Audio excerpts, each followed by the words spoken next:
Recently, DreamWorks released Ruby Gillman Teenage Kraken in theaters to no fanfare at all. When the first trailer was shown a few months ago, it piqued my interest since I have an affinity for mermaids and am a fan and proponent of animation. Despite this, I didn't know it would be released on June 30th. The marketing was that bad. Currently, it's a box office bomb, and it has pretty average and mixed reviews on Metacritic and Rotten Tomatoes. From what others have been saying in their videos, people seem to think it's okay. Not great, not bad, just alright. Heck, I've seen some people outright say it's bad. But I want to make this video in its defense. I enjoyed the movie a lot, and I think it deserves to be watched and enjoyed. I want to take this time to simply praise and discuss what I liked about it, out of my love for animation. Do I think it's an amazing movie? Not really, no. Especially not after following Puss in Boots: The Last Wish and Spider-Man Across the Spider-Verse, two other animation juggernauts. I don't think Ruby Gillman is spectacular, but that doesn't mean I can't enjoy it. I think it's enjoyable on its own and for what it does. So I want to talk about this movie in a positive light, in spite of all the shortcomings it may have. Before we get to that, I want to first touch upon its flaws and what didn't really work for me, just to get it out of the way. Keep in mind, I don't have a background in film or cinema, so these are just based off of my own observations and from what I've seen others say. So, take it with a grain of salt. Let's get started with the marketing. I feel that it's quite obvious by now, but the marketing for this film is really bad, to put it lightly. The first trailer for the film was shown 3 months before the film was released. That's barely any time. For comparison, Puss in Boots: The Last Wish's first trailer was shown 9 months prior to its release, and Across the Spider-Verse 18 months prior. Plus, Ruby Gillman's first trailer basically spoiled the whole film. It reveals Chelsea as the twist villain and shows the final battle between the two. What kind of marketing is that? A lot of movie trailers nowadays reveal too much, but this is something else. The story is uninspired and generic. It's a story about a teenage protagonist who wants to be normal, has some truths withheld from them by their parents, and is set apart by some inherited power, royalty, or some other characteristic.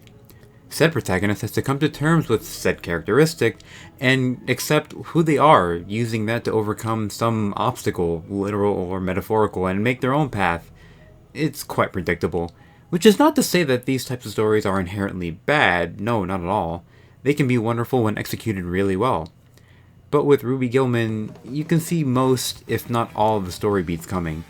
Most of the characters are a little one-dimensional, even Ruby herself. Heck, we never really go anywhere with her mathlete background or the fact that the film opens with an example of her video editing skills. There are a number of tropes and cliches too, like the protagonist not communicating with their crush or parent, characters withholding information from one another for the sake of superficial drama or attention, the protagonist being timid and overshadowed by a new student, the protagonist having a group of friends they eventually abandon once they start hanging out with the new student or the popular kids, and so on. Typical teen drama stuff, you get the picture. I also think there's a lot of missed potential with the film. There are a number of things that aren't really explored or simply touched upon at face value, like Ruby's mathlete background I mentioned earlier. For example, we don't get to explore the Kraken Society much, or really go into the history of the war between the Krakens and mermaids, or about the other aquatic races Ruby's grandmother mentions. I've seen some storyboards and unused content of Ruby and Chelsea hanging out, and I think if the movie had gone with that further, more than what we got in the film, it would have been interesting. I really liked seeing them hang out. I wanted to see more of that. Ruby and Chelsea had a really good dynamic going when they were simply being friends. I've seen others critique the film, saying a better story would have been if Chelsea's friendship with Ruby influenced her to end the war between the two races, giving her a sort of redemption, and I gotta agree. Instead, we get Chelsea being the twist villain, and wanting to get revenge, which is definitely not as exciting. I'm also not a fan of the whole panic attack scene. It feels like a cheap follow-up to how well it was handled in Puss in Boots. The film's pacing is a bit too fast, and doesn't leave much room for taking things in. The film is only 91 minutes long, which is an hour and a half, though that makes it an easy watch.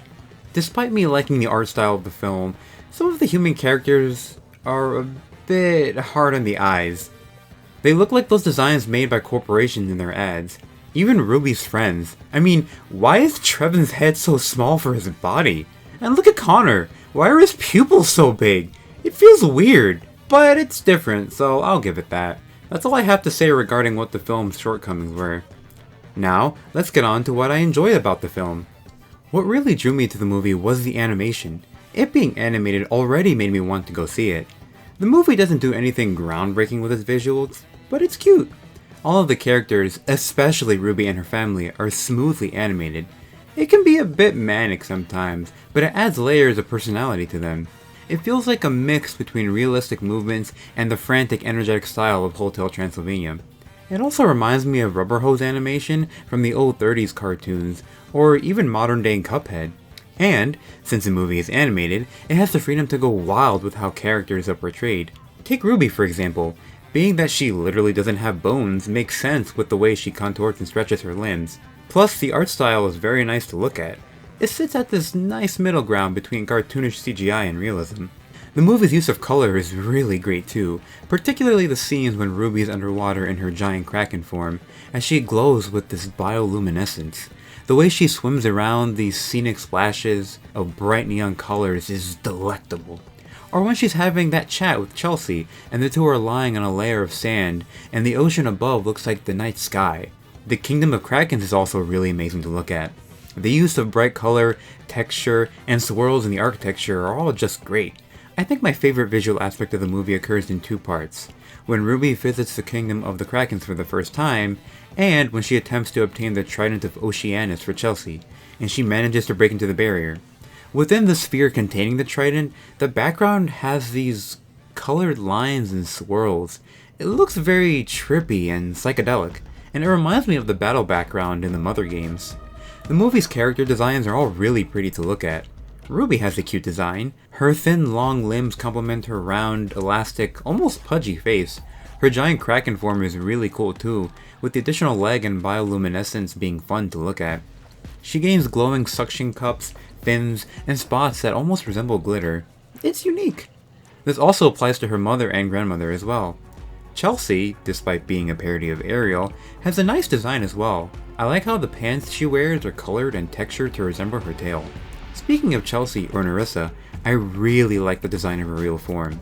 The way her eyes and skin turn a dark red with stripes of purple and glowing white spots. It's all complemented by the additional fins and scales on her body, claws, and longer tail. The way her hair turns to a glowing white, and especially how it looks when she's above water, as if her hair is made of water, it looks really sick. It's only on screen for a short time, but man, it looks like a final boss design. I love it so much, mainly because I have a quiet fascination and affinity for mermaids. Chelsea's just great. She's funny, snobbish, charming, and narcissistic, but she's lovable. I like that the movie feels modern in a way. Ruby's friends and a lot of other students use their phones extensively, like actual teenagers do.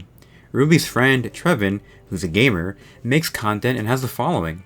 Captain Gordon Lighthouse uploads videos, and even Ruby's father streams and make ASMR content, which I thought was pretty neat. I knew where it was going when it cut to the segment of him whispering and tapping on a bottle with a ship in it. As someone who regularly consumes ASMR content, I was like, hey, I know where this is going! The world feels lived in, and it feels like an actual town with actual people. The voice cast did a great job too, with Lena Condor capturing Ruby's timid demeanor. Sam Richardson's portrayal of Brill sounds like he could be anyone's uncle, and Annie Murphy as Chelsea is great, with her high energy, almost ecstatic voice coming through well. There were some other small details that I enjoyed or appreciated.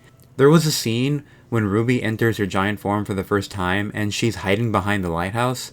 Her mother, Agatha, tracks her down, and when she arrives, she asks Ruby if they can just talk, giving her space to respond. I don't know, the way it's portrayed, it feels organic. A parent asking their teenage child if they can have a conversation, giving them the option to engage, rather than forcing it upon them.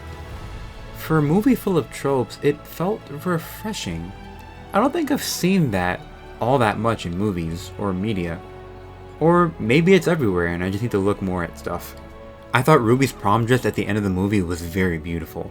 The design, the material and fabric used in the dress itself, from the skirt portion and sleeves, and how it paired with this tiara-like headpiece she wore on her head, it was very pretty. I could totally see someone pulling that off, as a cosplay or as an actual aquatic themed dress. The music was very good too.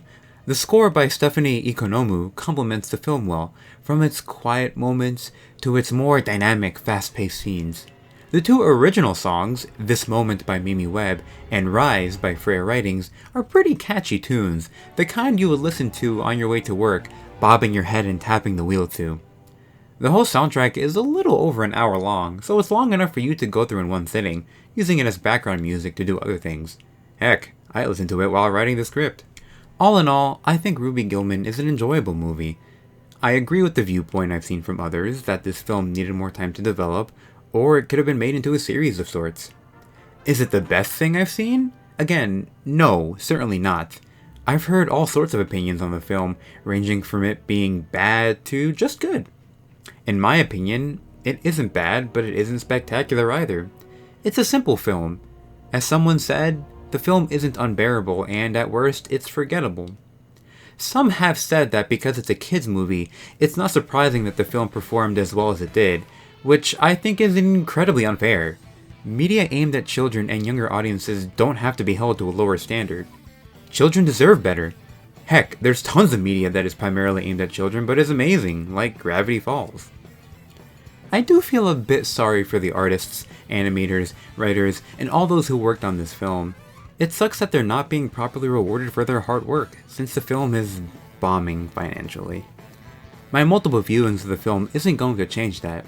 Artists of all varieties deserve to be compensated for the work. Always. I hope that those who worked on this film know that despite the underwhelming success of their work, financially speaking anyway, someone out there enjoys it for what it is. I found myself enjoying it a bit more the second time around. And, on my second viewing, the theater was more packed than it was during my first, so that made me a little happy. I'm sure there's a piece of media that you really enjoy that can be considered average, okay, or just middle of the road. Whatever that is for you, you enjoy it. And that should be enough. If you can, go support this movie. Show that you value the work of the artists behind it. Or support the artists that make stuff important to you. Support artists when you can, in ways that you can. They help make the world a bit more bearable. Art and animation are awesome.